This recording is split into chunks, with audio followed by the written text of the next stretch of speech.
Allegations వేసేవాళ్ళు వచ్చి బయట మాట్లాడతారు. నేను ఎలిగేషన్స్ చేయట్లేదు, ప్రతి దానికి నా దగ్గర ప్రూఫ్ ఉంది, నేను లీగల్గా ప్రొసీడ్ అవుతా. నాకు భయపడాల్సిన అవసరం కానీ ఏమీ లేదు. ఖచ్చితంగా నేను లీగల్గానే ప్రొసీడ్ అవుతున్నా కూడా. ఆల్రెడీ నా దగ్గర ప్రతి ప్రూఫ్ ఉంది. ఇప్పుడు వాళ్ళు చేసిన అందరి మీడియా ముందు చేసిన ఎలిగేషన్కి దేనికన్నా సరే మీరు ఇన్ని రోజులు మాట్లాడే మాటలు విన్నారు, కానీ ఏ రోజన్నా ఒక ప్రూఫ్ అడిగారా? ఆవిడ వచ్చి మాట్లాడిన రోజు ఫస్ట్ డే వచ్చి మీడియా అందరితోనే మాట్లాడాను. నేను ఆ రోజు చెప్పిన దాంట్లో ఏ అబద్ధము లేదు, ఇప్పుడు కూడా ఏ అబద్ధమో చెప్పట్లేదు, అబద్ధం చెప్పాల్సిన అవసరం కూడా నాకు లేదు. ఆ రోజే వచ్చి ఇప్పుడు నేను ఆ రోజు ఆవిడ బయటకు వచ్చి మాట్లాడిన దగ్గర నుంచి ఈ రోజు దాకా నేను బయటికి రాలేదు, మాట్లాడలేదు అంటే మీరు అడగచ్చు. నేను వచ్చి మాట్లాడాను, అందరి మీడియాతోనే మాట్లాడాను, అందరితోనే మాట్లాడాను, అందరికీ చెప్పాను. ఆ రోజు చెప్పింది మొత్తం పచ్చి నిజం. నేను చెప్పిన ప్రతిదానికి కూడా ప్రూఫ్ ఉంది. అది దాటి కూడా ఇంకా చాలా ప్రూఫ్లు నా సోదరుడు శేఖర్ భాష తీసుకొచ్చాడు. నా దగ్గర కూడా ఇంకా చాలా ఉన్నాయి. అందులో వేరే వాళ్ళ పేర్లు అవి డీటెయిల్స్ ఉన్నాయి కాబట్టి వాళ్ళ గురించి బయటపెట్టడం ఇష్టం లేక నేను అవి కూడా బయటపెట్టట్లేదు. నేను ఏది బయటపెట్టలేదు నేను. అండ్ ఆల్సో మళ్ళీ చెప్తున్నాను, నాకు ఆవిడకి వ్యతిరేకంగా ఏమీ లేదండి. అమాయకత్వాన్ని మన మంచితనాన్ని అడ్వాంటేజ్ తీసుకొని ఇంత చేస్తే ఎవరికైనా బాధేస్తుంది. నేను మనిషినే కదా, స్క్రీన్లో అయితే 10 మందిని కొడతానేమో, లేకపోతే హీరోలాగా ఇది ఫైట్ చేస్తాను. నేను మనిషినే కదా, ఆబ్వియస్లీ ఎఫెక్ట్ అవుతాను కదా, బాధేస్తుంది కదా, ఆ బాధతోనే కూర్చొని ఉన్నా తప్ప. అండ్ ఆల్సో నాకు వాళ్ళలాగా ఎలిగేషన్స్ చేసి మీడియా ట్రయల్స్ చేసే ఉద్దేశం అసలు లేదండి.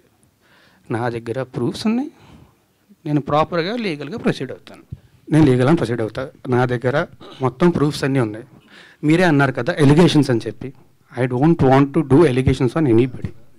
నేను చేయను, నేను లీగల్గానే ప్రొసీడ్ అవుతాను. రాస్తారు ఈ అమ్మతో ఉన్నటువంటి ఫొటోస్ కావచ్చు, మీరు కలిసిన జీవితంలో మీరు అబార్షన్ చేసిన రిపోర్ట్స్ కావచ్చు, అన్ని చూపిస్తారు కదా. చేసిన రిపోర్ట్స్ ఎక్కడ ఉన్నాయండి? అబార్షన్ చేసిన రిపోర్ట్స్ ఉంటే ఫస్ట్ వాళ్ళు కేసు పెట్టాలి కదా, కేసే ఫైల్ చేయలేదుగా పోలీసులు. ఉంటే పెడతారు కదా. రాస్తారు. సారీ ప్లీజ్, దయచేసి టాపిక్ వదిలేండి, నాకు నిజంగా బాధేస్తుంది. ప్లీజ్, నాకు ఫస్ట్ ఇమీడియట్గా చాలా ఎఫెక్ట్ అయిపోతాను నేను. అండ్ ఆల్సో మనం చేయని తప్పుకి వచ్చి ఇన్ని నిందలు ఇస్తుంటే ఖచ్చితంగా ఆబ్వియస్లీ ఎవరికైనా బాధేస్తుంది. And I'm hyper sensitive person, so నాకు మరీ ఎక్కువ ఎఫెక్ట్ అయిపోతుంది.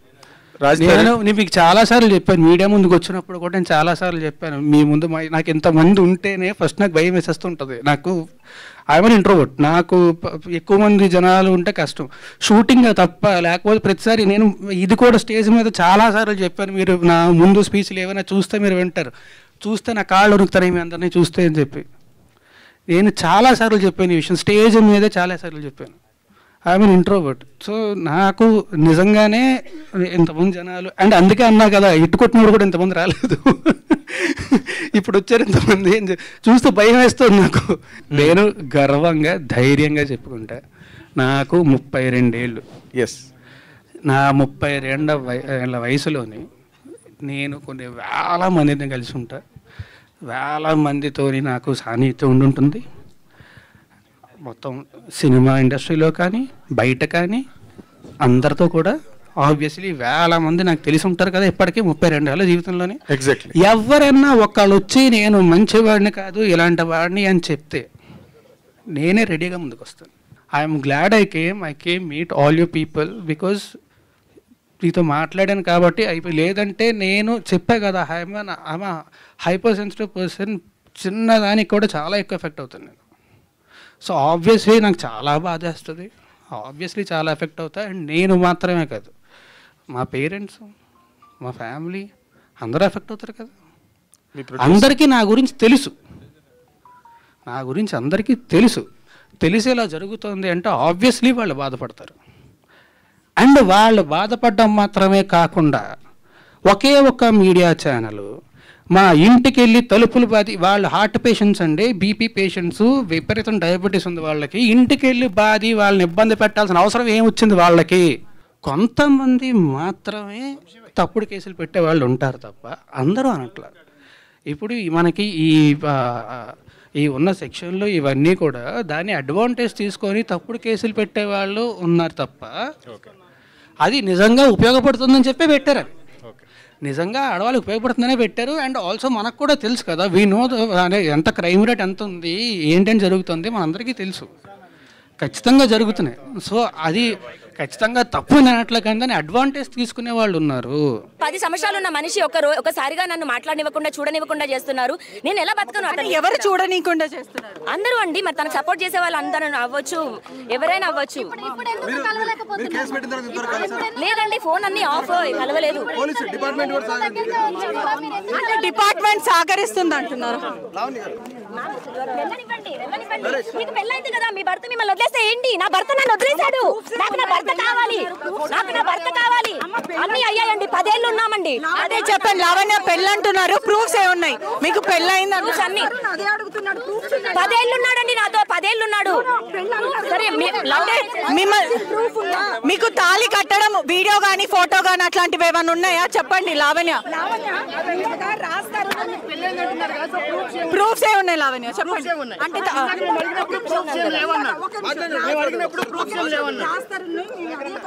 పెళ్లి గురించి రాస్తారు, ఏం చెప్పాడంటే చూపించిందా అని అడిగాడు. ప్రూఫ్స్ మేమిద్దరం లవ్ మ్యారేజ్ చేసుకున్నాం, మేమిద్దరం మాత్రమే ఉన్నాం.